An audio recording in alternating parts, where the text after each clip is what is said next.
We don't have to do the flag or nothing? Yes, Okay, sir. we do it for me. Yes, sir, that's fine. Okay. You recognize me? Mr. Westbrook, if I could, I'd like to introduce Hannah. Good. Did you have something? No, I few things we're gonna say. Okay. Commissioners, as part of the vulnerability assessment and adaptation plan that we received grant dollars for, Dewberry has been working to accomplish that. We have with us tonight, and this is part of the process for them to present the vulnerability assessment and tell you how we're going to move into the adaptation plan. But with us tonight is Hannah Hart with Dewberry, and I'll let her introduce herself and any of her staff that she has here with her. You recognize me, Charlotte? All right. Thank you very much, Mr. Dean. And thank you so much for taking time tonight to hear about the results of this vulnerability assessment and the updates to it for statutory compliance. Tonight here with me, I have Jalen Cole, one of our resilience planners, and I have John Sims as well. I would also like to recognize Mr. Dean and Lucas and Rhett and several staff here at the county who have been an integral part of helping us to gain updated information as part of this study. You may remember that we did obtain original funding for the original vulnerability assessment back in 2023. However, during that time, the state was updating the statute to require new time horizons to be assessed. And so last year, instead of pausing and not finishing that VA, the county chose to go ahead and just apply for funding at no match to get that updated so that your assessment would be statutorily compliant with the current statute requirements, and therefore you would not need to worry about updating it for at least 3 to 4 more years. That is still true. The DEP did not make any changes this past year, and it is my understanding that they have no intention of making any further changes for at least 3 to 4 more years.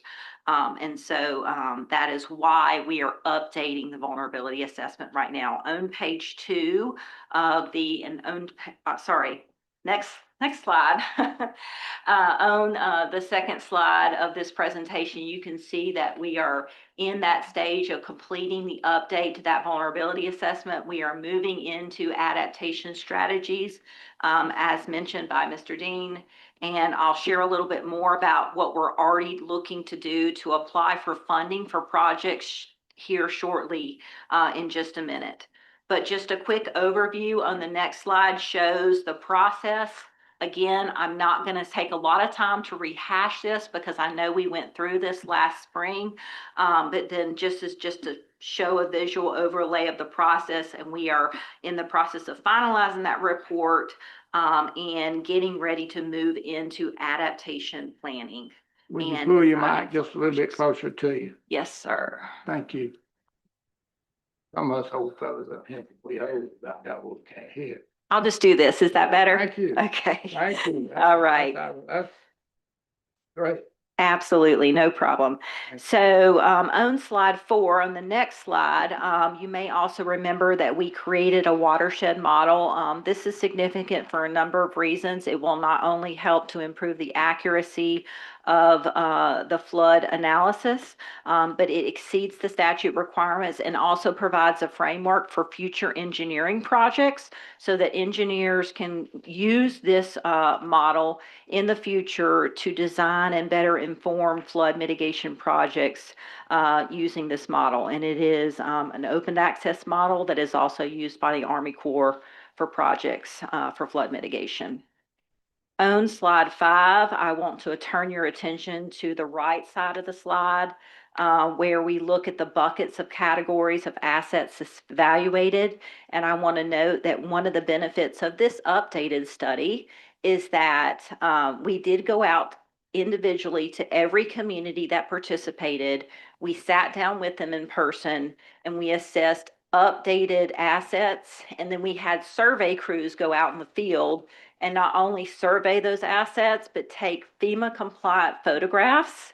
And then we embedded those photographs into the database so that if a future storm event occurs, all of that data and all of that documentation is right in one spot, which to me is very important because a lot of times what FEMA gets applicants own is not being able to document the precondition of that asset before the storm event occurred. So to me, that was a significant update and improvement that we were able to get funding for compared to the original study. On slide 6, if you move to the next slide, you're just going to look at flood hazard and flood depth exposure.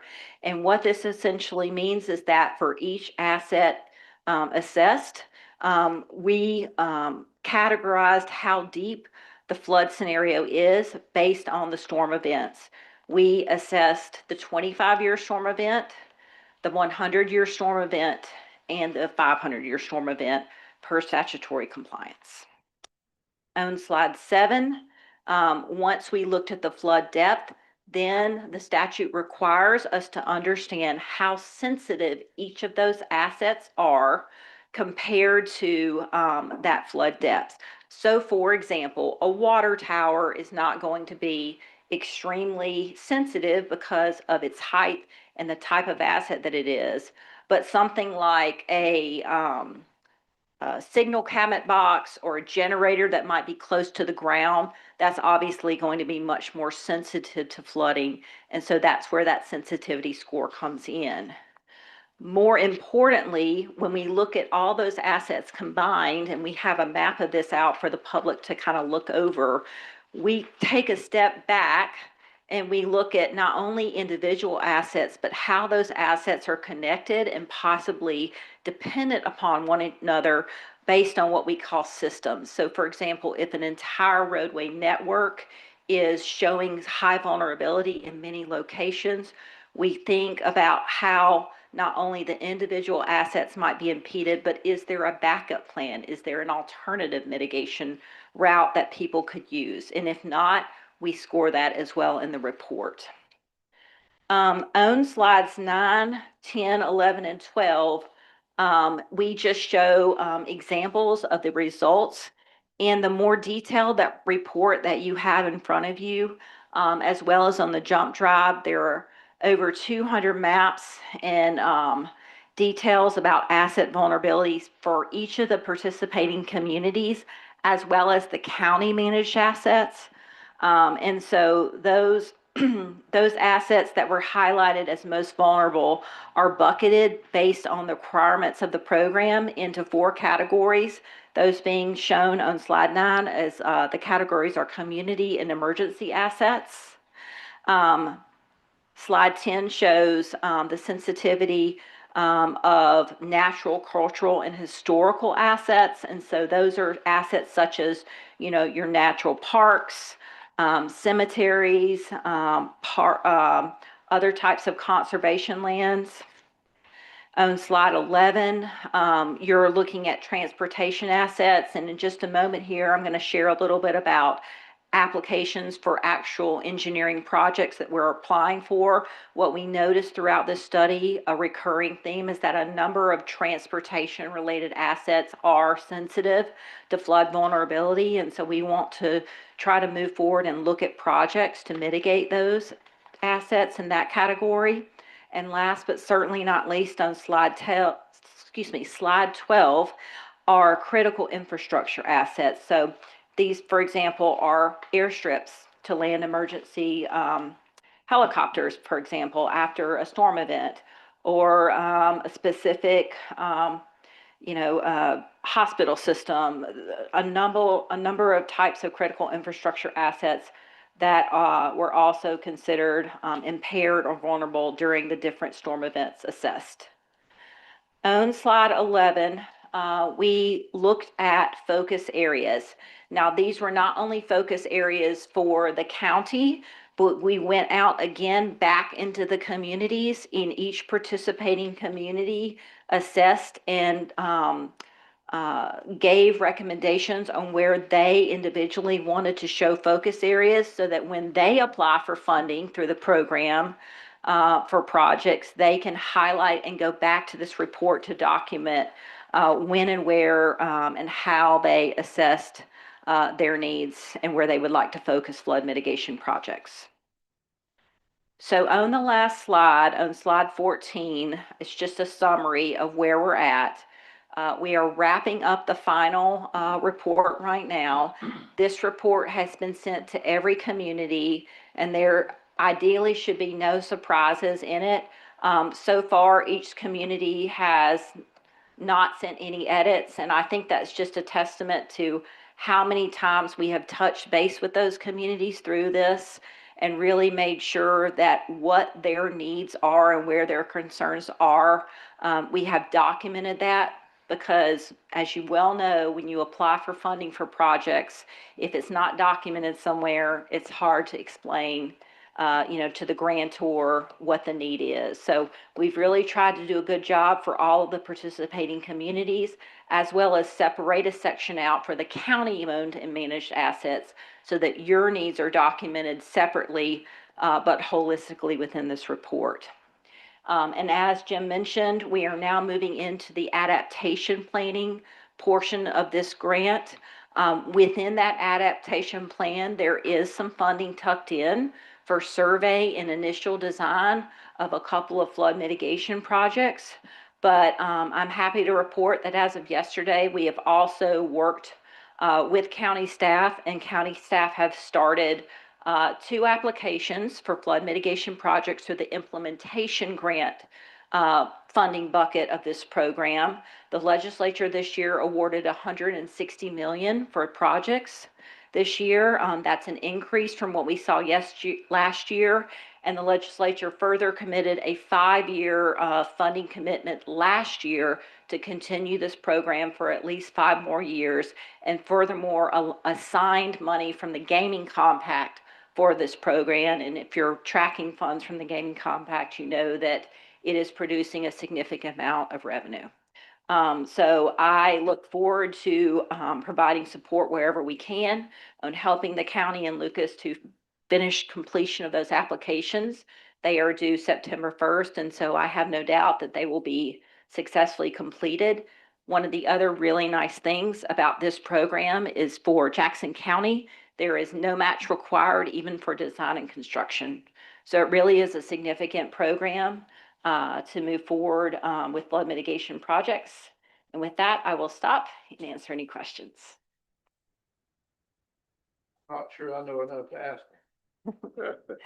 And we also have, what we did was, this was not required, but we wanted to have an opportunity for the public and anyone who came to the meeting today to come up and walk around and stand with us as staff to ask questions, take a look at copies of the report, talk about as we move into adaptation planning and looking at what we can do to mitigate flooding challenges within the county.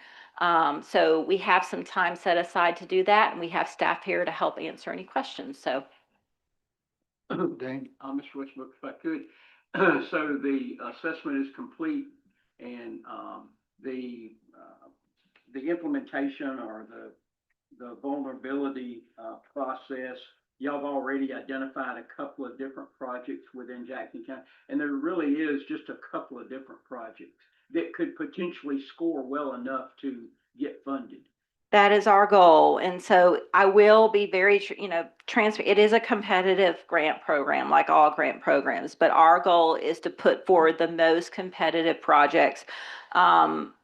One of those projects, as an example, is mitigating the flooding challenges at Fish Hatchery Road within the Caverns Park. Another project that we are looking at putting forward is a significant number of upgrades to culverts and flooding challenges within along County Road 162 and within the limits of Jacob City, because the county is responsible for maintaining some of those culverts along those roadways. And then there is also, for example, a bridge along County Road 162 in an unincorporated portion of the county that we are planning to put forward as an application this year. So 3 projects that we are recommending that the county put forward this year. I feel certain that as we finish the adaptation plan and really move forward into prioritizing and brainstorming on additional projects, that more projects will surface. But that is the goal. One of the primary goals of developing that plan is to prioritize those projects and think about additional strategies around mitigating flooding challenges. I hope that answered your question. Happy to. So the commission does understand that, I mean, this adaptation plan that you're gonna be working on will, I guess, fine tune those those projects so that they become more competitive for the funding.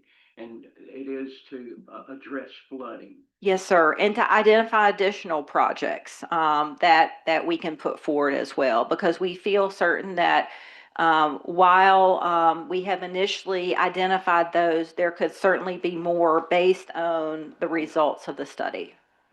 So I just want to make sure the board understands that, you know, you can't just go and identify something randomly that we might want to fix.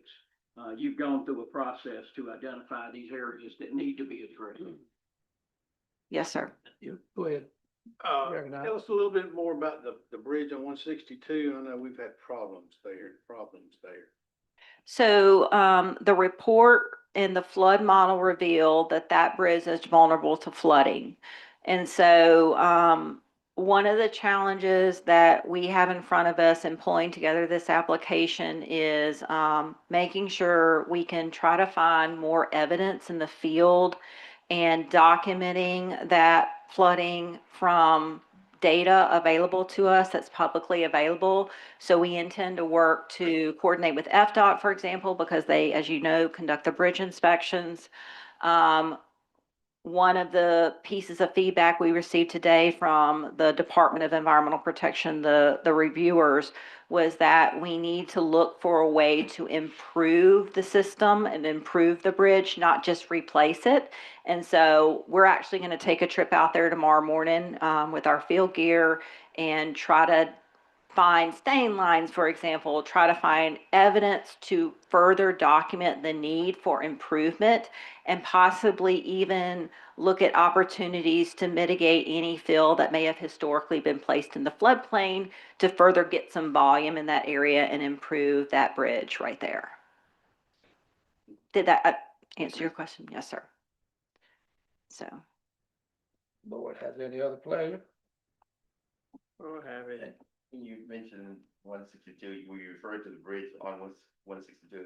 There is one bridge right there that we are applying for. And then in addition to that, within the Jacob City limits, there are a couple of locations where it's evident based on what we've seen so far that water does overtop the road in some situations. And so we're going to propose a project. We were going to actually combine the two because in my mind, it made sense to combine all the work on 162 into one.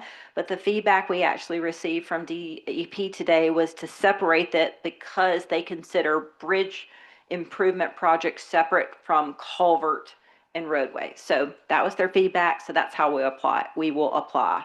But that project will be a separate project and will provide some mitigation improvements as well. Thank you. Yes, sir. I don't want to volunteer any member of the board, but any member of the board that's sitting here would probably be overjoyed to help you or tell you about something that was in their district, because we're from all over the whole county, obviously. Yes, And sir. we would be glad to work with you. Yes, and sir. we're raring to do it to make sure that we had a good product. Absolutely. Well, we do have some more time and we got pretty far along on the first two. So as we continue to advance these over in the next week or so, we will gladly take you up on that offer and maybe make a phone call and just go over some last remaining questions that myself or Lucas may have. And So Mr. thank Dean's you. always in contact with Absolutely. all of us. I've got him on speed dial. I would like to say is the 3 locations that you mentioned and discussed, they've been problems ever since I can remember. Yes, sir. There's always been problems there, and it's a good time to try to fix that. Absolutely. One of the things that I would like to also do, and this is, I should probably say this is myself speaking, not necessarily my company, but I would like to also look to work with our representatives next year to try to find a way to actually amend some of this legislation to have a set aside for financially disadvantaged counties. in my opinion, a significant amount of this funding for this program in the past has gone to other communities and other parts of the state.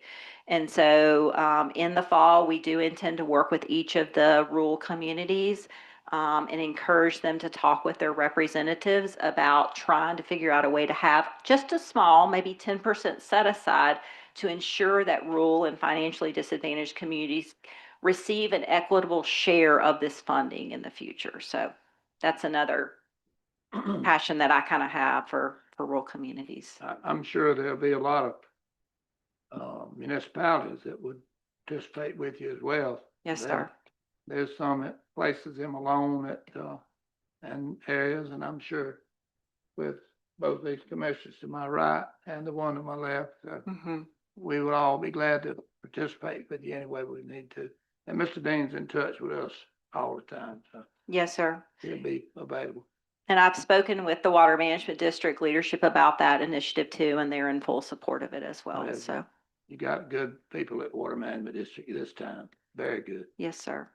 Well, thank you again so much. And I'm just going to open it up for members of the public to come up and, if that's okay, ask questions, share about the study, and we'll break down about 5 minutes before y'all are ready to start your regular meeting. Board, got any other questions? And anybody in the audience that wants to come forward or wants to speak or talk about it, feel free to do it. You must have done a pretty good job. You got everybody satisfied. Well, thank you again for your time, and I'm just so grateful that the state started the program. I think it's important to be able to document these needs well so that we can get the funding we need. We appreciate you speaking to us professionally. And Yes, sir. that's a pleasure. Thank you. Thank you. Yes, ma'am.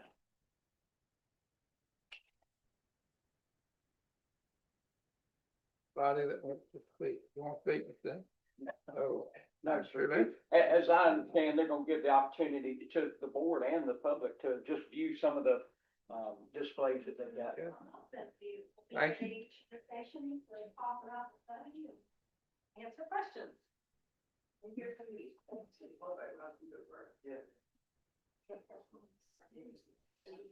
They want to look at it. Jacob got what flood problem.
You about ready, Mr. Clerk? Bring it up to read. I'll call us for. Have a little prayer for Dr. Spire. Let's pray. Heavenly Father, we thank you for the opportunity to assemble here today. We ask for your divine guidance and blessing upon everything that's decided upon here. We ask you to pray your blessings upon those who are infirm and those who could not be here for whatever reason may be. We also ask that you bless those who are experiencing carnage at this time. Bless our county, bless our state, bless our nation. These and all blessings we ask in your name, Jesus Christ. Amen. Amen. I pledge allegiance to the flag of the United States of America, and to the republic for which it stands, one nation, under God, indivisible, with liberty and justice for all. May God bless the United States. Mr. Dean, you carry on.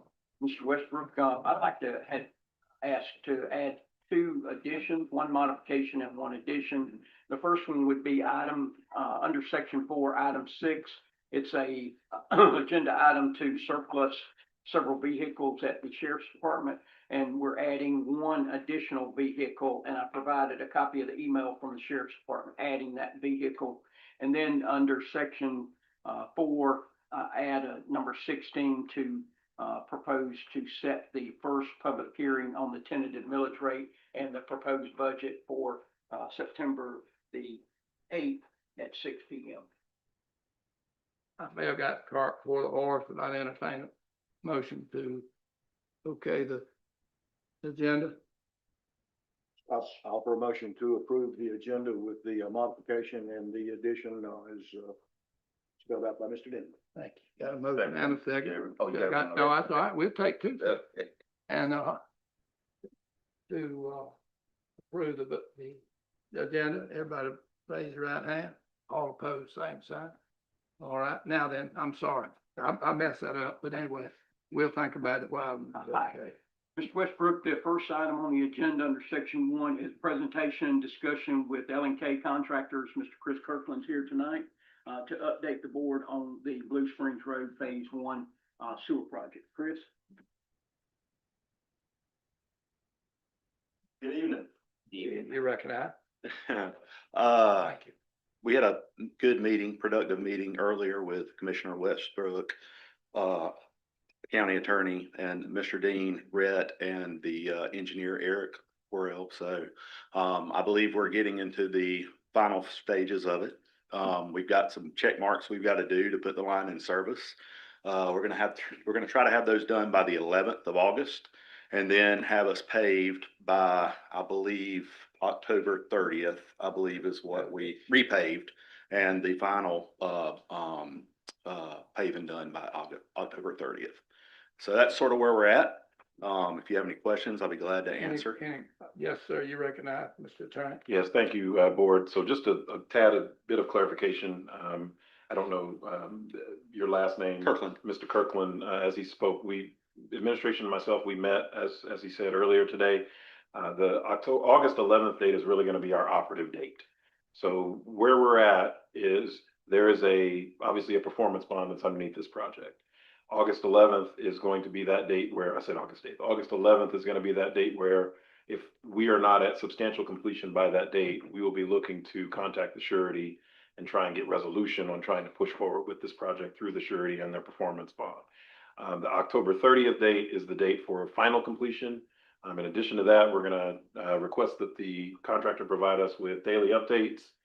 In addition to the daily updates, he will be attending all of our commission meetings moving forward, just to sort of give you all updates on where that project is, so you all know, the public knows sort of how we're moving forward with that. If we aren't at a position where we feel comfortable this project can get completed after August 11th, in all likelihood, we will be contacting the surety to try and see if we can work it out in that manner. There's some other issues that are abutting that. We're happy to answer any questions about that meeting that we had, but I just wanted to give a smidge more clarity on sort of the direction that we're looking to go if this is not able to be rectified by the 11th. Thank you. Any question by the board? You recognize? I do have a Mr. Donovan? So just for my own personal clarification, August the 11th, we hope to be at substantial completion. Check, yes, like, we feel like that we're close to be putting the line in service. He has to get clearance from FDEP. We're hoping that that is done by August 11th. So the August 11th substantial completion date will hopefully will have all of the water intrusion issues Yes. corrected. Yes. And will that also include repaving the roadway? No, sir. We're gonna do that afterwards. Once that gets put into service, I'll start scheduling that and, hopefully we can get that done sooner rather than later. Our goal is to be done before October 30th, but that's what sort of we're scheduling out. So, but the repaving does include repaving the entire roadway from, I'm gonna call it Spring Chase. Yeah. All the way back to 71. Yes, yeah, well, yeah, like, we haven't really talked about starting and stopping points, but like, yes, that is our intention, is to repave the parts that are, Entire phase one. yeah, entire phase one, yes, Entire phase one. yes. We haven't spoke about that, Commissioner Donifro, so like, I think that needs to be clear because Yeah. the road is in pretty poor shape. Yeah. There's several sections where it's actually dangerous right now. So Yeah. I don't know of any other way, and I have not spoken to Mr. Worrell about this specifically. I have talked to Administrator Dean about this. I think that does need to include repaving the entire section. That's the only way that I think that we'll achieve a roadway that's acceptable. Okay, all right, and that's fine with me. There were some places like that we were gonna try to catch. We may go actually a little further because there were, where we stopped and where the, Anderson Columbia started the other project, there's a little bit of transition issues right there, so we may actually overlay a little further, so. Commissioner Spires, you recognize. You finished? Yeah, question for the Commissioner. county attorney. You had mentioned the term substantial completion. Yes, sir. Will that be an opportune time to discuss liquidated damages? We discussed that in our meeting today. We would need, that would be separate and apart from a surety issue. That would more than likely be a contractual issue that would need to go to court. Okay. So if we get to that point, and we may already be at that point, then that would be something we bring back to you all to discuss, to see if whether you want to move forward with pursuing a case on that. The biggest thing is getting this thing paved and fixed and getting done, so. And getting the roadway. Getting the road, Satisfactory condition. that's correct, yes. Thank you. You're welcome. Thank you.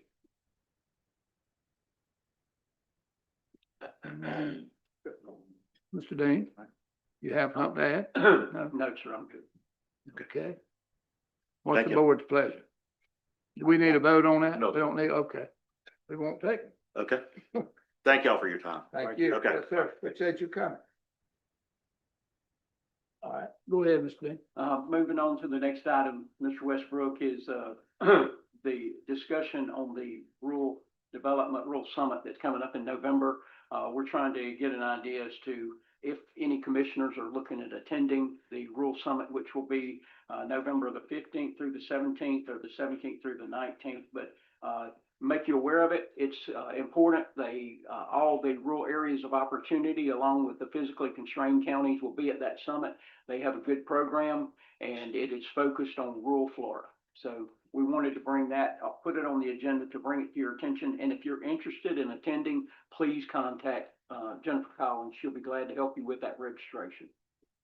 The 17th and the 19th, you know right offhand what days those are of the week? It's typically a Wednesday, Thursday, Friday.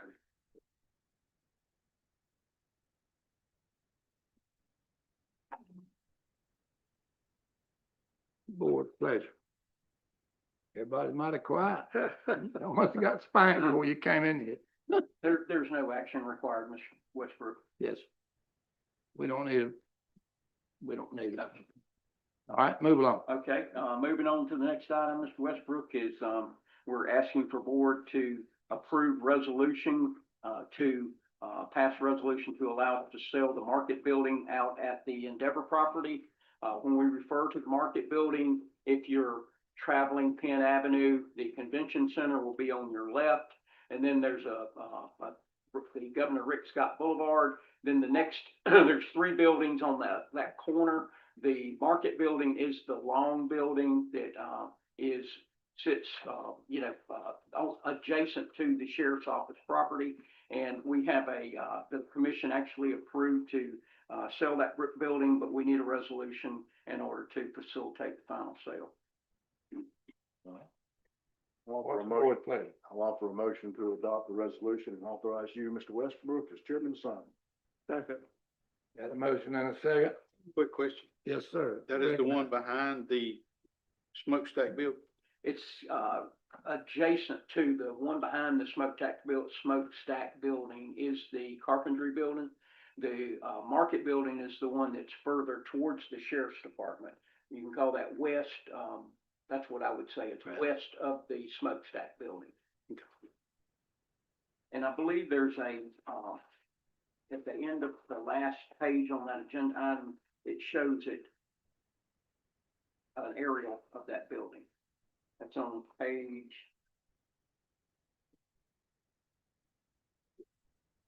18 of your book.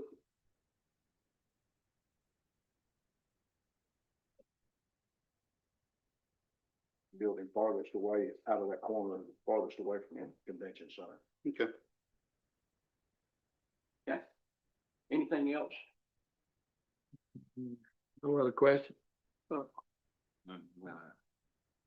All in favor, all raise your right hand, all opposed, same sign, move along. Okay, Mr. Westbrook, we're moving into section 3, which is the community development section. The first item in that section is a, request for an extension of, for a current,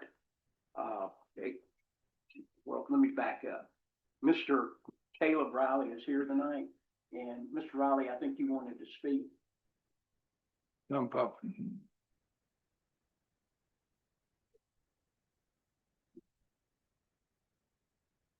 And while you're coming up, Mr. Riley, this is, Mr. Riley was here, his father was here last year about the same time. And, spoke, this is where the county, approved a development order to place a manufactured home on a piece of property on Cobert, is it Cobert Road? Obert Road. And, the, manufactured home that he had, purchased came out of Alabama. It didn't meet Florida requirements. And so, could not place that mobile home on the property. So we backed up and, got a camper RV, placed it on the property. Last year, an extension was approved to extend the time in order to obtain a development order. That time is come and gone, and, Mr. Riley has not been able to get a, mobile home on the property. He's asking for an extension of another 12 months, and he wanted to speak tonight. How y'all doing? You recognize, go ahead. As he said, we had to buy a camper because the other one wasn't the right wind zone. And my wife got hurt at work or in a car wreck. She's been out of work since right after we put the development order in. And we just haven't been able to afford one here lately, and we're trying to get there. And I started a new job in March, so it takes at least a year in a job to be able to get financed for anything. So we're not being able to even get financed at this time. We don't have nothing else. We got the camper, we got the property, and we're not trying to do nothing to skate by or get by. We're just trying to make it. Well, And we don't got no other choice at this time, because I promise you, we wish we was in a trailer or something bigger than that camper with 3 kids. But we're working towards it. It's just been slow. what's the board pleasure? You want to, go ahead. Mr. Westbrook, I would like to, also mention that this went before the, Planning Commission, the staff's recommendation was to deny it because of the amount of time that had passed, but the Planning Commission did recommend approval. What's the board's pleasure? Question. Yes, sir, you recognize. You say you're employed now? Yes, sir. I'm actually at work right now. I was on an emergency locate ticket on the other end of town. Okay, go right ahead. So the request is a 12-month extension. Yes, yeah, that's what, you said 12 months extension, Jim? Yes, sir, that was Okay. the report. I'll make a motion to approve that. It's All right. 18 months. Is it 18, 12 months? Got a motion and a second to approve. Anybody got any other questions or I want would to say, say? I'm gonna vote for it, approving the 12 months extension, Good. but I will say, I'll go on record as saying that if there's not some evidence of being able to move forward in 12 months, I would be prepared not to extend it again. I think, Yes, sir. 2.5 years is we're setting a very dangerous precedent by allowing this to go on and on and on, so. Yes. I I would certainly ask you, understand that. I'm sorry, And- I and would ask you one question. How much property you have there? There's, How much is there? Okay, 5 or 6 acres. yes, sir. And, How long have you owned? I've owned that piece of property about 3 or 4 years ago. we, I got it and cleared it, stumped it and all that, it had some damage vinyl timber on it. I just went back to work in April. I got hit in the head with a pipe and crushed 4 levels of my neck in 23, so I'd been out of work up until then. I want to note that, like I say, yeah, time we first done the first development order, that kind of time, wow, they lived there, down there that whole time, you know, April. RV down there living Last for year 2.5 years. for them. It's been about a year now that he's been in the RV. You must have a pretty hard head, take a pipe hit. Yeah, 28 foot. Yeah, yeah. Uh, We can't put them out on the Reckon- house. you want- Can't put them out on the house. Everybody Yeah. moving for the extension, raise their right hand. All opposed, same sign. You got extended for 12 months. Thank y'all, gentlemen. Thank you for coming, sir. Go ahead, Mr. Dean. Mr. Westbrook, the next item on the agenda under that section is number 2. This is a request for a variance. There is a, development on Rocky Creek Road, and it's was the original purchase, and I'm just using approximate numbers, was over 300 acres. The current landowner had sold 40 acres of that property, in February of 2026. And has now applied for a subdivision approval, on that property. And because the, property, the 40 acres was sold less than 12 months ago, it has, according to the code and the community development, that 40 acres should be considered as part of the development. And, since it was sold less than 12 months ago, the variance request is to ask that the 40 acres not be included in the plat of the subdivision. Is that right, Ms. Kim? And it's what they're asking. Okay. So, that's the variance request. And Kim, is there anything that I left out? The, recommendation was to deny by staff, and, the planning commission concurred with that recommendation. And also what you're saying, they're asking for a variance to be able to go ahead with the subdivision. Is that what I'm With the understanding? plat, yes, sir. Excluding the 40 acres. that was- That's what their ask is to move forward with the plat without including the 40 acres. Would you like to speak? I talked. I recognize, go ahead. I talked to, I think it's Miss Riley? Maybe Riley? The developer. I did speak with this lady, and, she had sent some information, and it was a little bit confusing. The way that I read the ordinance, it was specifically talking about parcels of property that were less than 10 acres. Is it a little confusing, Kim, as to the amount of property? Our regulation states, oh, thank you. Our regulation states that if any one of the parcels that on a larger piece that's being subdivided is 10 acres or smaller, then the whole thing is considered a subdivision. So it's not that if any one is 10 acres, it doesn't have to be included. It's that if any one is 10 acres or smaller, it does have to be included. The whole thing has to be included. So you have a map in your item, and I hope it's in color. Page 29. I hope it's in color. So the yellow one is the one that she sold before And who in did you February. sell that to? Is that Daniel You Bontrager? sold it to Daniel Bontrager, well, Bontrager Whitetails, yes, but which is Daniel Bontrager. And this abuts property that he owns and uses for recreational purposes, a deer farm, I think is what. it Yeah, is. his whitetail estate, yeah. Can you give me a valid reason why that's a bad thing to do? Why excluding it is a bad Well, thing? what you turned down, whatever it was you turned down, it'd be the same thing. Okay, so what she's requesting is not to have to include that parcel that she sold to Mr. Bontrager as part of the subdivision. I'm not saying that it would be a bad thing to do to not include it, but it would be against our regulations. So it would violate the policies that we, and actually the ordinance that we have in place. Can you tell me why the regulation is good or bad? Well, regulations aren't necessarily good or bad. They're what's in place to guide development in an orderly manner. So they're good because they guide development in an orderly manner. Sometimes they cause people to fall into places that may not fit necessarily what they want to do. Go ahead, Mr. Cutler. I think most of the time, this deception not gonna come up very often. Most of the time, it's gonna be a whole piece of property. Anyway, to me, I don't see why I'd be in favor of the variance. So I'll make a motion to that effect. Got a motion. Question. You got that? You, go ahead, Mr. Cutler. Go ahead. I'm not understanding something. It's very easy for me.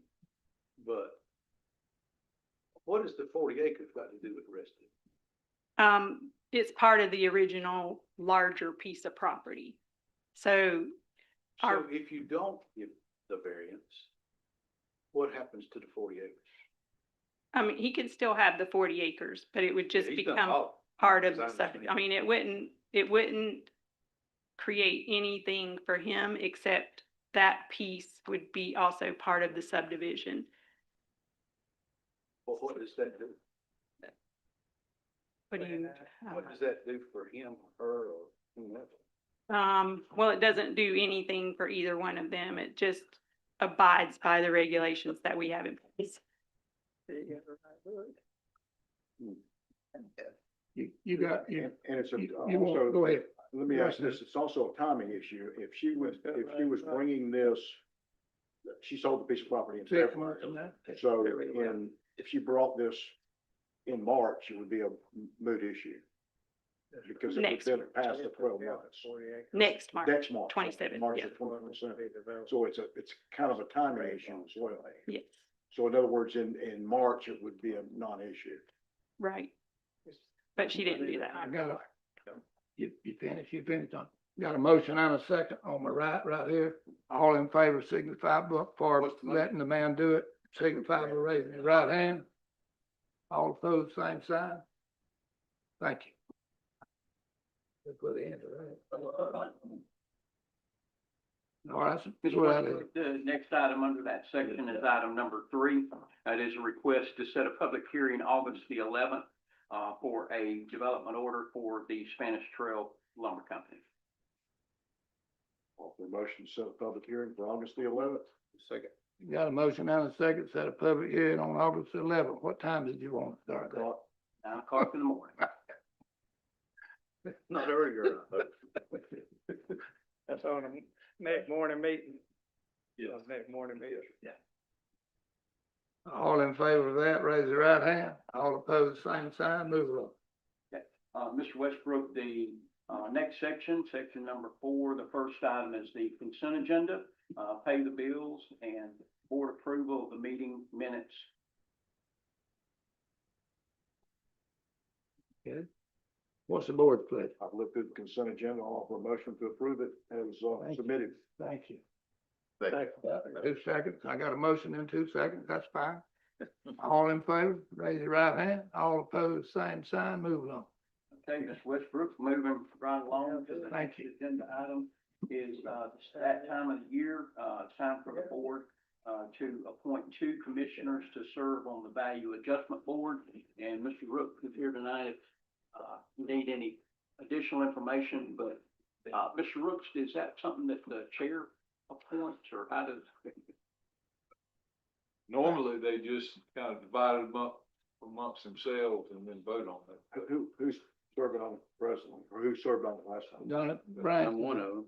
And Well, y'all Mr. satisfied Bryant. to have it again? Yeah, Mr. Bryant, somebody else can do it if they want to. Yeah. Certainly can. I'd be delighted to have the same 2. I'll appoint the same 2. I think, me and him always get hung in on. Don't go to building Hung on. it. opposed, the same two, raise the right hand. All opposed, same sign. Here, Move along. You make that up? Sir, No, that's it. Oh. They're ganging up on us. Yeah. Okay, Mr. Westbrook, moving along to item number 3, along the same lines with the Value Adjustment Board. Value Adjustment Board asking for 1 citizen to be appointed to the board. We have 2 citizens that actually completed the form, and if we, whichever one that we select to serve, ask that the other one be served as an alternate. oh, yes, please. So, what's the board's pleasure on which? I'm also a motion that we approve, Miss Kimberly Walters to serve as the primary candidate and Steve Elder to serve as an alternate. That'd be ideal. I have a second. When they get who visiting, they're gonna give me a second. I have a second down there? I got, okay. Everybody in favor of Ms. Kim Walters, raise their right hand. All opposed, same sign. Tell Ms. Walters, congratulations. Mr. Westbrook. Moving on to item number 4, continuing the Value Adjustment Board. By statute, required to have legal counsel for those value adjustment boards. It is requested that Ms. Martha Discussion be appointed as the attorney for that Value Adjustment Board. It's just Mr. Rooks can expand on it, but it takes a few hours of her time, and she gets compensated for it. Chairman, I move approval. We have a motion and a second to approve. All in favor, raise your right hand. All opposed, same sign. Move on. Mr. Westbrook, the next item is item number 5.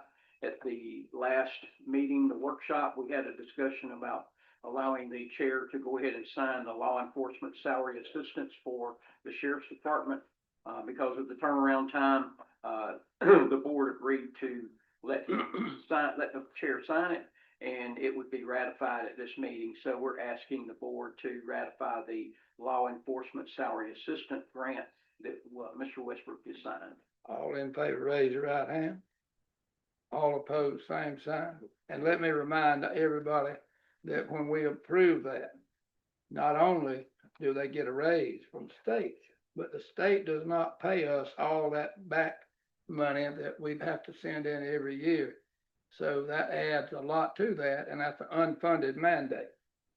Is there any question about that? Mr. Chairman, I yield my time back. I'll offer a motion to approve the FDLE State Financial Agreement Lisa grant. Got a motion and a second to approve. All in favor, raise your right hand. All opposed, same sign. Move along. Mr. Westbrook, item number 6 is the sheriff's department is requested to surplus 4 vehicles. There's 3 listed in the book, and I also added the 4th one to the agenda prior to the agenda being approved. What was the 4th one was added? Just out of here. I didn't look at it. It was, it's a email, right, and I put you a copy in front of it, but it is a 2012 Dodge Charger, has almost 186,000 miles on it. And of course, had a discussion with the sheriff. He said that we get all the use out of those vehicles, and what's left is not much to it. So he's recommending that they be surplus. Chairman, I move that the vehicles that are asked to be surplus to be approved by the board. Got a motion. Second, Mr. Crutchfield. All in favor, raise your right hand. All opposed, same sign. Move along. Mr. Westbrook, item number 7 is a request by the sheriff to be reimbursed for crime prevention items that they purchased to promote crime prevention in Jackson County. Of course, in order to use those trust fund dollars, it does require a vote by the Board of County Commissioners. It's being requested that the board approve the use of trust fund dollars in the amount of $4,621.54 for swag items to be used by the sheriff's department. Offer a motion to approve reimbursement of the Jackson County Sheriff's Office 4621.54. Got a motion and a second. Motion by Commissioner Donna Frozen, second by Mr. Crutchfield and Mr. Okay, sir. It's all right. You know, Man on the other end. I just said- All in favor, raise your right hand. All opposed, same sign. Move along. Mr. Westbrook, the next item on the agenda, which is item number 8, is, over the past 30 days, the solicitation was put out to renew or to identify a surveying group to provide surveys under a continuing contract with the Jackson County Board of County Commissioners. Solicitation was done. We received, several proposals, and, the board ranked those proposals. And the proposals were, number 1 was Snellgrove, number 2 was SSMC, and number 3 was DRMP. We are asking that the board allow us to enter into a continuing contract with both Snellgrove and SSMC, which were the 2 highest ranked surveyors. It's a good idea to have more than just one. There firm. it is. I move approval of Frankie. Got a motion to approve. I got a second by Mr. Crutchfield. All in favor, raise your right hand. All opposed, same sign. Move on. Mr. Westbrook, the next item on the agenda is the, disaster, recovery consultant selection by the Jackson County Board of County Commissioners. This too was put out on the street, for solicitation and proposals.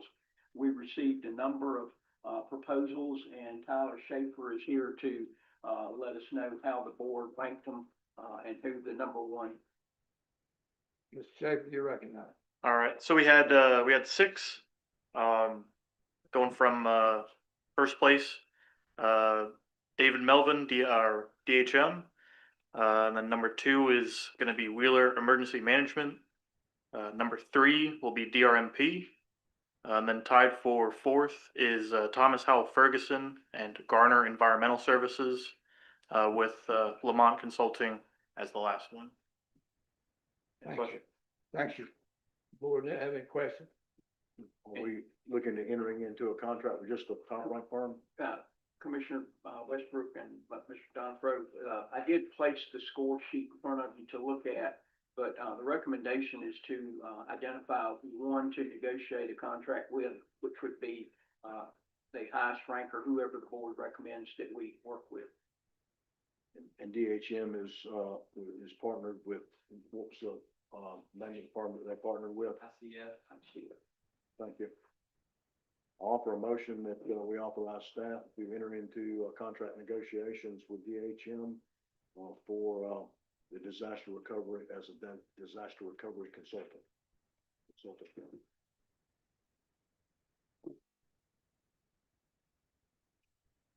Have a second?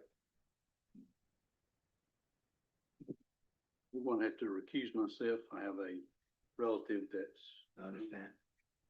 connected with one of the firms. Mr. Clerk, would you record that, please? Please, Ross. Got a motion and a second. Yeah. Oh, you got it. Well, we got 2, that'd be all. And, we'll be sure we get both.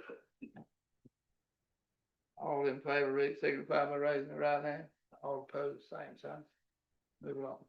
Mr. Westbrook, I forgot to mention, we would be entering into a 5-year agreement with this contract. I didn't know. Yeah, we'll have to bring that back to you all for approval. Right, okay, good. And by having this firm on board should put us in good shape should a disaster occur and we're looking at being reimbursed for whatever damages are available to be reimbursed for. Yes, they would ensure that we get the fullest reimbursement for all the work that we do in conjunction with a natural disaster. All right, move along. Okay, moving on, Mr. Westbrook, to item number 10. This is request for board approval. The county applied for an HMGP grant, hazard mitigation grant, to make improvements, harden the public works building. And this is the building that used to be the Water Management District building, off of near Panhandle Road, near the Road and Bridge Department. Would like to point out that I do recommend that the board sign off on it, but just point out that this is requires a 25% match, and we would have to come up with 25%, which would be about $208,000. But it allows us to get a brand new roof, part and panels would be replaced. It'd be a whole new shell basically, and I don't even think you could get a roof replaced for $200,000. So we will wind up with almost a brand new building. I want to say a couple of words about that. We had a gentleman that's passed on, but Raymond Jordan, worked hard to get that building built and get the money for it. He was one of our water well inspectors. I've been in that building hundreds of times. Not that that makes any difference, but he really worked hard to put that building and make it come into fruition. And it was certainly a good thing for a long time where we pulled our water well permit. So I just want to give him a kudos there, say thank you. Raymond Jordan, he's already deceased and gone on, but he worked tirelessly to get that. So anyway, that's all I have to say, but. And it, I know that HMGP has been pretty good about coming up with additional dollars should this, cost of this project be more, and we're gonna be required, if it comes in at $1 million instead of, 800, we're gonna still be required to come up with 25% of the eventual cost. Is that That's correct? my general understanding, that we always will have to come up with 25%. The new building that we just occupied next to the old vehicle maintenance, is that a hardened building? The one that Public Works is in now? It's not, none of those buildings are hardened. where's the source of money coming from for the 75%? It will come out of the general fund dollars. Every bit of it. The 208,000 would come out of general. What fund. about the other 75? The other 75% will come from the federal government, The through federal the, government. yes, sir. Question. Go ahead, Don. How much of a hardened building is it going to be? That's supposed to withstand 150 mile an hour plus, 150 mile an hour wind. Plus emergency backup power. Wow, I got bad echo. I would like to add one thing. This is a Recognize. Hurricane Ian funded project. So although we weren't directly impacted, this was some of the federal allocation for that event that got distributed statewide. And this is one of the major benefits of having a company like ICF on standby with us. They were the ones that actually put this project or put this application through, worked with the state. It took over a year actually to get this project funded and awarded. But kudos to them and DHM for staying on it. And it's going to result in a very large asset, a very major asset for the county. Is, with $208,000, eventual match, will that come out of next year's budget or the following year's budget? It just depends on whenever it actually gets awarded. I mean, it could take them a year to get this thing awarded and under construction. Awful slow. I'm worried about Good question. I'm worried about them, following year's budget. I agree with you. $208,000 is gonna be. Chairman, if I may add a note to that. This is Lindsay Dara on the Zoom call. That amount is included in the next year 26-27 budget. Thank you, Lindsay. You're welcome. So will this be a capital improvement expenditure? This, according to what Lindsay just advised us, she's already set aside the money, which the budget that y'all have conceptually approved, it's in that budget to be is it? paid. Yeah, I didn't recall seeing it. I mean, I missed it too. Mr. Crutchfield, you recognize? Well, my thinking on it is, if you don't take, I mean, that's a pretty good bit of money we're getting for the 200. Well, I think we need to find somehow or another to get it, because if we turn that back, it's gonna make it harder for to get another grant. So they're gonna say, well, we turn the life one back, we're not gonna look too good after you to do that. So I mean, that's what ain't a bad deal. I mean, you go out there and buy something and you get it paid for 3/4 of what the cost is, but I do know you gotta have the money to do it. We'll set up out there and sell peanuts and ice cream. Okay. I know that HMGP has been very good in several of the projects that we've been involved in, similar to this. If they do come in over what the projected cost is, HMGP has been pretty good at finding additional dollars to do it, which goes along with what Commissioner Crutchfield said. It becomes even a sweeter deal for us if that's the case. So. Maybe you can encourage them to do that for us, if you can. I'll point you. Yeah. Yes, sir. Go ahead, Dr. Fine. Mr. Daniel, is the hardiness of the building determined by the guidelines of the grant application? The scope of work is in the grant, and that's what was developed by ICF, and that outlines the wind load or wind resistance of the structure once it's complete. Okay, so the amount of money that Liz is talking about is allocated for that is within the parameters that she was talking about, the funds? Yes, sir. Okay, thank you. Make a motion to approve it. Got a motion to approve. How about a second? I'm sorry. Got a second. Dr. Spires, all in favor, raise your right hand. All opposed, same sign. We'll rebuild the building. Okay, Mr. Westbrook, Yes, moving sir. on to the next item. Yes, sir, please. The next item is the law enforcement salary assistance grant for the Jackson County Jail. This is the salary money for the correctional officers at our jail, which is similar, exact same type of dollars that the sheriff's department just approved for the sheriff. What's the board's pleasure? Motion to approve the FDLE law enforcement salary assistant grant. Motion out to approve. Any discussion? What's a quick question? Are there mandates that if these dollars go away, that the county is responsible for replacing those dollars? That is a given, that if the grant goes away, then if we continue to pay the same salary, then the county would have to come up with the difference. And the maintenance of the position as well, right? We have to maintain that position. Well, these are existing positions. Okay. Dr. Spires, Okay. I think I see where you're going with that. Okay. But, all these positions are, budgeted positions anyway.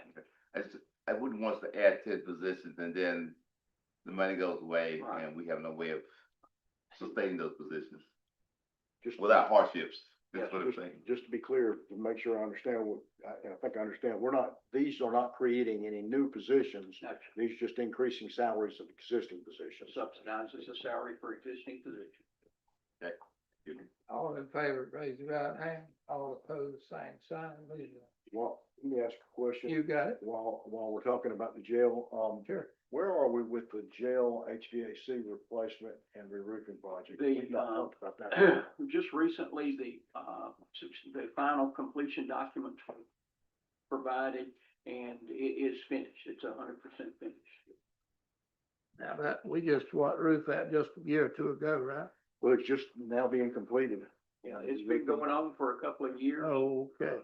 but it is finished, and, Getting close, but I wasn't sure if we were completed. actually, the roofing was completed earlier than the HVAC work. The HVAC work is what caused the delay in closing out the project. And the systems, HVAC systems, to your knowledge, are operational? That we went through a number of exercises with that, and we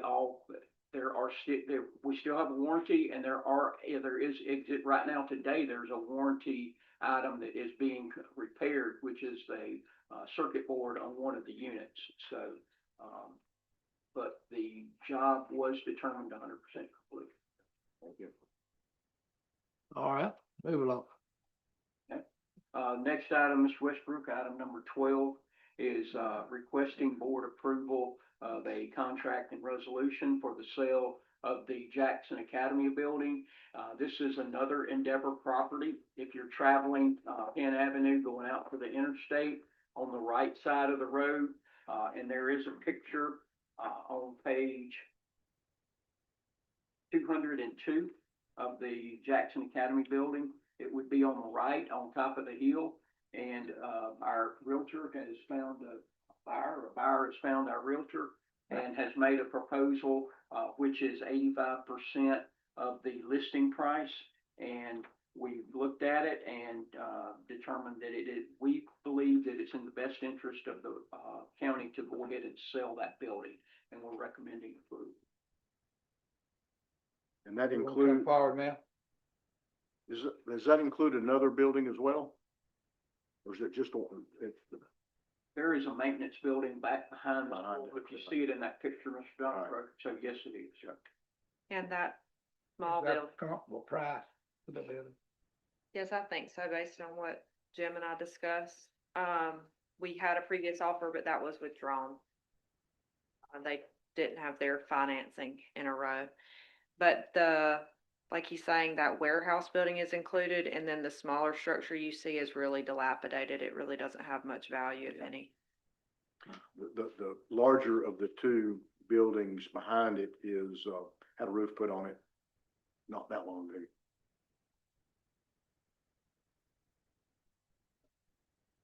Do you have any idea what they plan to use this building for? Is that something that you can, I Daycare is my understanding. think would be a Pardon- very pardon, appropriate? say it again. A daycare Daycare. facility. They do have a 30-day due diligence structured in the contract, which is pretty typical, so I don't see anything that would be concerning. The only thing is, Jim, correct me if I'm wrong, but we've already done the survey, so that would be changed in the contract, and then in the previous contracts, we've required that the buyer pay title insurance. Yeah, we're finalizing the survey now. And the What's the board pleasure? price is $500,000 Motion to approve it. Got a motion, for $500,000. Is that the purchase Yeah. price? That's it. got a motion and a second to approve. All in favor, raise your right hand. All opposed? That was a good job. Thank you. Just as a reminder, that did include the resolution along with the contract. Okay. The next item, Mr. Westbrook, on the agenda is, change order number 4, for the museum. This is to use contingency money to do some painting and waterproofing of exposed wood at that facility. Again, we're going to be using contingency money to cover the painting and sealing at the, museum that's being improved now. Dr. Spires. Mr. Dean, would those funds that's being requested not be eligible for PDC funds? They are going to be TDC funds, Dr. Spires. Okay, you said contingency, I was just thinking about the general contingency. No, not our budget, the contingency of the contract, part of that. Okay, thank you. That's even better. Make a motion to approve. Motion and a second. Dr. Spires, you said a second. Yes, sir. Got a motion and a second to approve. All in favor, raise your right hand. All opposed, same sign. Move along. Mr. Westbrook, the next item, item number 14, is another change order. It is for the hospital project. This is a community development block grant that was received by the county, and we were passed through to the hospital to make improvements to the hospital. This change order adds $126,711.89 of grant dollars to pay for additional improvements at the hospital, which would be patient rooms on the 3rd floor. It also adds an additional 47 days to the contract. But again, this is the CDBG grant money. It is not county dollars, tax dollars. And the additional work scope is within, I guess, the original intent of the grant. So it's the same type of The work. additional work is within the original scope of the project. Make sure that we're not gonna get in trouble with the CDB. I want to keep the hospital viable. You know, I'm getting old. But I'll be glad to vote for it. Offer a motion to approve the change order. Got a motion to approve the change order. Mr. Brandt, and got a second. All in favor, raise your right hand. All opposed, the same sign. Move along. Mr. Westbrook, the next item on the agenda is the closing documents for the Phase 2B of the sewer project in Indian Springs. The closeout documents includes a final change order, which reduces the contract price by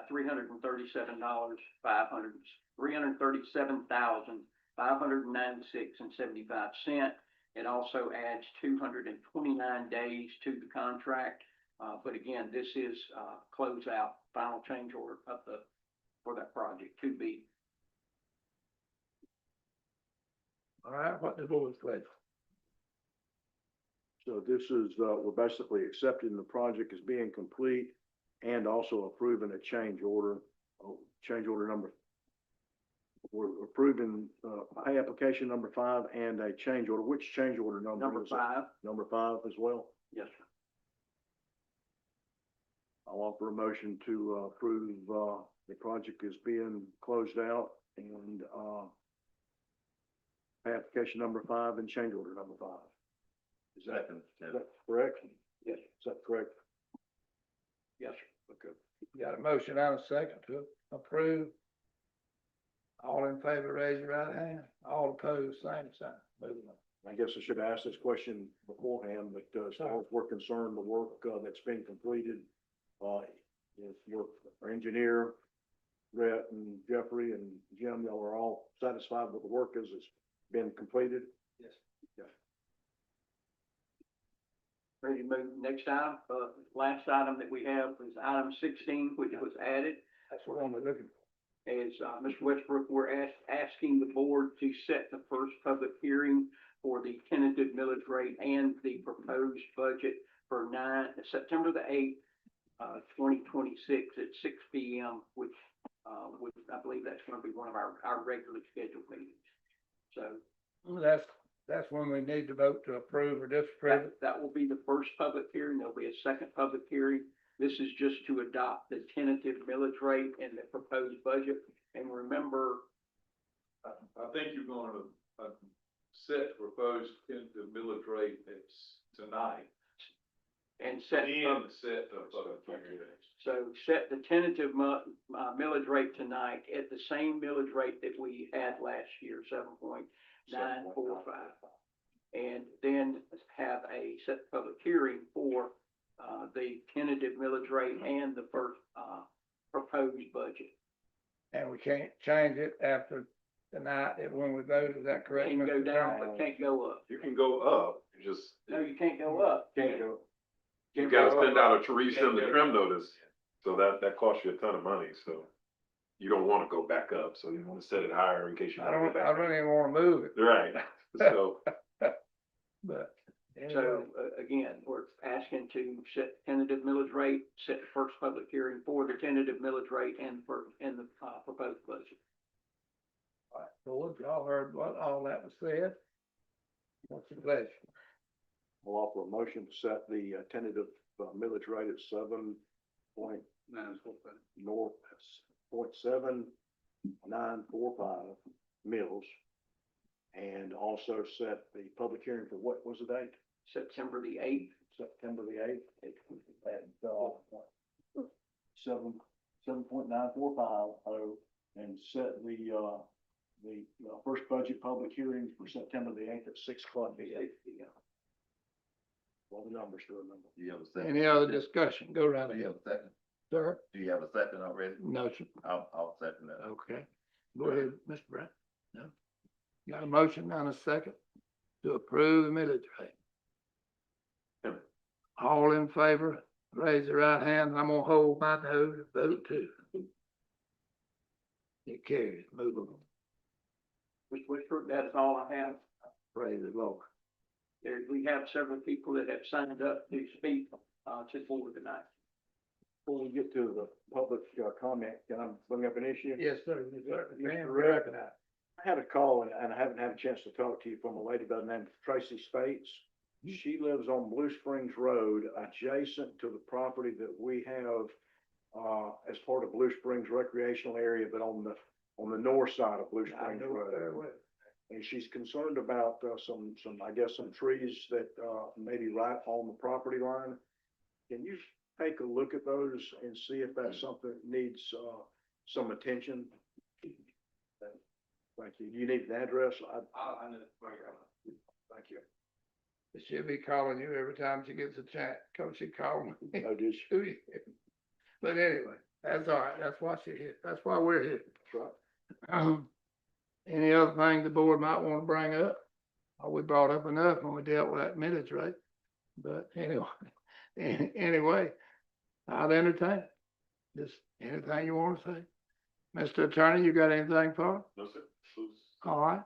Somebody wants to come forward that signed up to come forward, come on.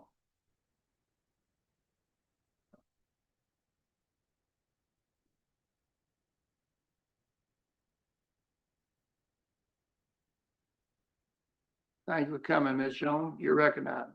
Thank you.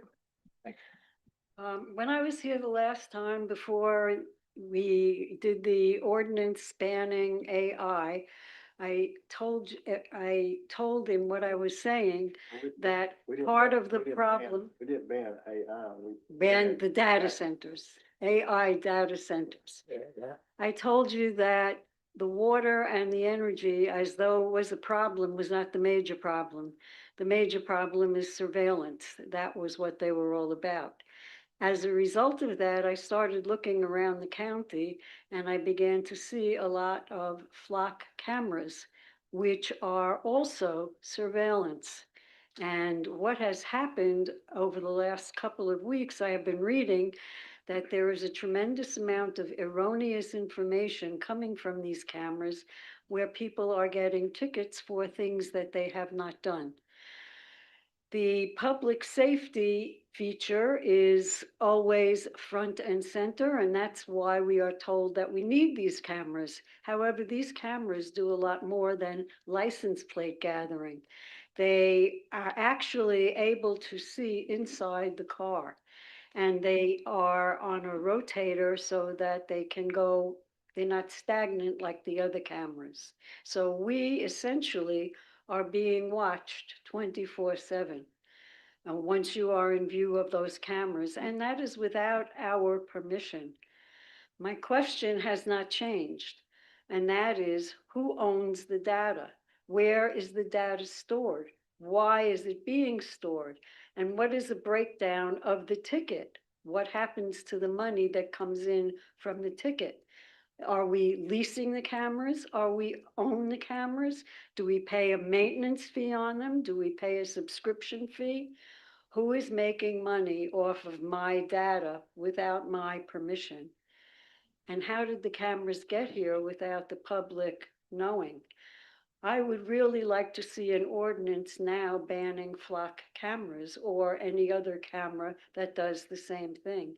And if we did that, it would be very interesting because we could advertise the county as a no surveillance county, which might bring a lot of people. Mr. Dean, you recognize. Ms. Westbrook, I don't think the county has any flock cameras. I believe the state has some, but I'm not aware of the county putting up, and I don't want to put Mr. Price on the spot, but I am. No, I just don't believe that the county has any flock cameras. Great, then let's ban them and then we won't get them. And then we could say we are a surveillance-free county, which is what people are looking for. You can look at any article on any media. There was a beautiful letter written to a letter to the editor in the Jackson County Times from someone in the surveillance business who said what these cameras are doing and the danger of having them. So this was a good article that you may want to go back and take a look at, because this is Jackson County. Consider an ordinance, is that what you? I would like you to consider an ordinance stating that there will be no flock cameras in Jackson County. Pardon me for interrupting you, but I think there's several counties in the state of Florida, Orange included, that have banned them, but there's several of them. I believe Seminole County, maybe. I know Sumter. I don't remember all of them. I know Sumter County just did. Sumter County. It wouldn't be something unusual to do, and that would certainly give the people in Jackson County the feeling of security, of not being everything that they do, being exposed, of no privacy, and that is my concern. Yeah. Okay, thank you.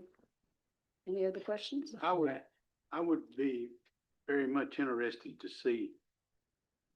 There's been cameras around for years. Every time you get on the interstate from Jacksonville to Pensacola, you're recorded.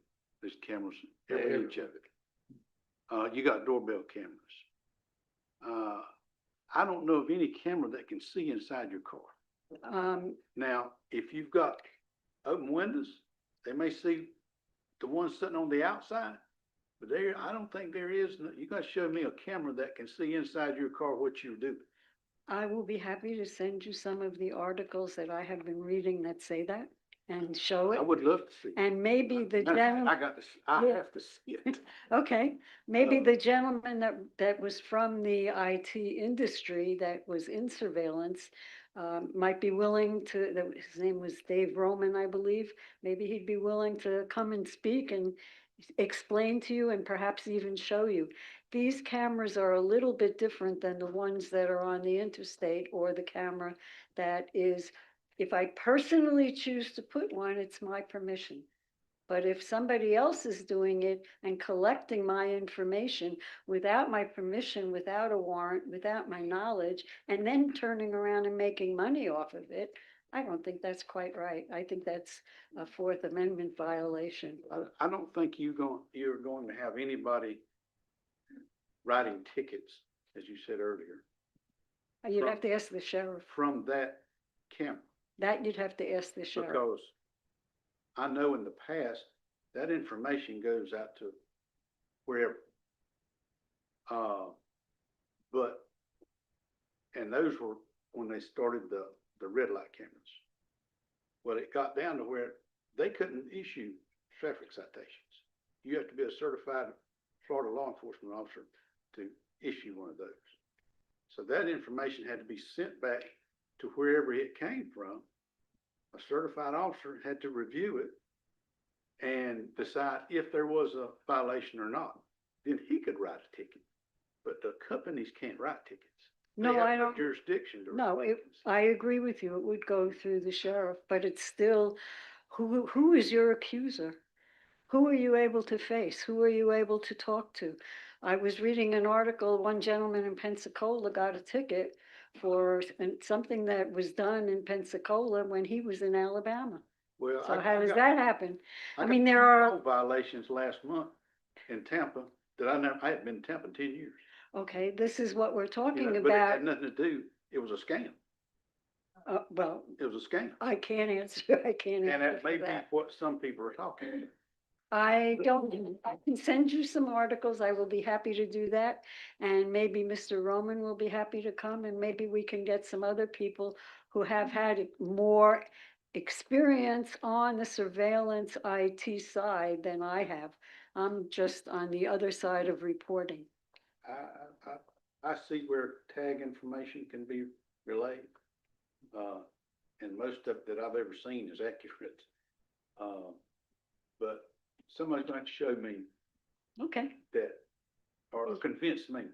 I'll be happy to. I've worked too many cases in my prior experience that if I'd have had a picture of a car, I could have solved multiple cases. Oh, I am not saying that they don't help in solving crime. I'm saying that there is a major possibility, a big possibility, and it has been proven that they go overboard. And then where does that data go? If And my who's 4-year-old making money from granddaughter it? gets kidnapped, I want every camera in the state of Florida. I agree with you 100%. But if you're outlaw, you're out there on your own. But if you're not doing anything wrong and you get a citation, that's wrong too. Well, Thank you. Thank you. Thank you, ma'am. Any, Mr. Westbrook? Yes. Miss Sally Batista is on, Zoom. okay. Miss Sally, you go right ahead. You recognize. Thank you so much. I really wanted to be there in person, but the job kind of got in the way, so I can't be there today. But similar to what Karen was just speaking about, and Mr. Branch, I sent you an email. In fact, I meant to send it to the rest of the commission. I'll forward it to you. It was, I had read the same article that Karen was talking about, the letter to the editor with a Dave Roman. And I did a little bit of research and I came across a David Roman who worked in the AI technology business. And I'm asking, as you saw on the email that I sent out to Jackson County Times, and I copied you on it. I'm trying to find out who this person is that is making these statements. And the information on that AI technology company site was concerning. And this goes back to what AI really is, who owns it, who creates it. If you go to different AI platforms and you ask who is George Washington, what are they all going to say? Are they going to have the same answer? So there's a very, very big risk here of what's going on with this data, how it's going to be used. The flock cameras are one piece of it. It's not the only thing, but they've already got many cases of how the data that's collected on these things are abused and people making money off of it. It's surveillance. What is the purpose of the surveillance? What is the purpose of collecting all this data and creating artificial intelligence. Who owns it and what are they doing with it? I really hope we can find out who this Mr. Dave Roman is. And if he happens to be the same person that I saw in that other company, that we could have some kind of a town hall. I'm very concerned that the public at large is very ignorant about artificial intelligence and data. Data centers, AI data centers, and artificial intelligence. Who owns it, who controls it, who generates it. And about going back, finished, ma'am? if you know, it's one of the Ma'am, things. may I Yes. interrupt you a second? Are you about finished? Yeah. Thank Just about. Yep. you. Yep. I'm trying to limit. Luckily, I can talk pretty fast. It comes down to the ultimate.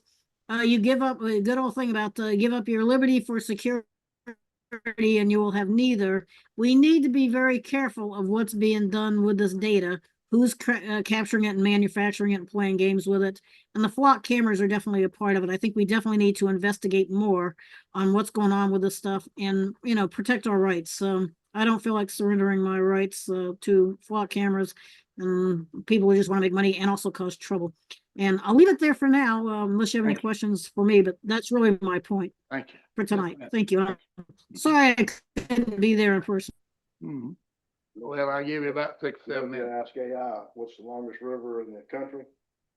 No, You get two answers, Missouri and the Mississippi. So AI is not always right. Missouri. Missouri. It's stretched all over the place when it's water. Any question by the board?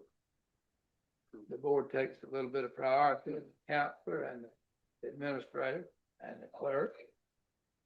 Yes, sir, you recognize? Yeah, I'm on board, on favor. I signed up. Work. What do you call I just want to give you a little bit about the AI. First of all, it's facial recognition is what they use. Same stuff they use at the airports. And it automatically finds out who you are. If you've ever done any kind of facial recognition, motor vehicles, they have you in the book. So when it sees something, I know, I just came back from California and there's a road out there that goes up to a mountain, and there's on the sides of the road, there's flock cameras. Now, they go to AI data centers. That's what the AI data centers are for.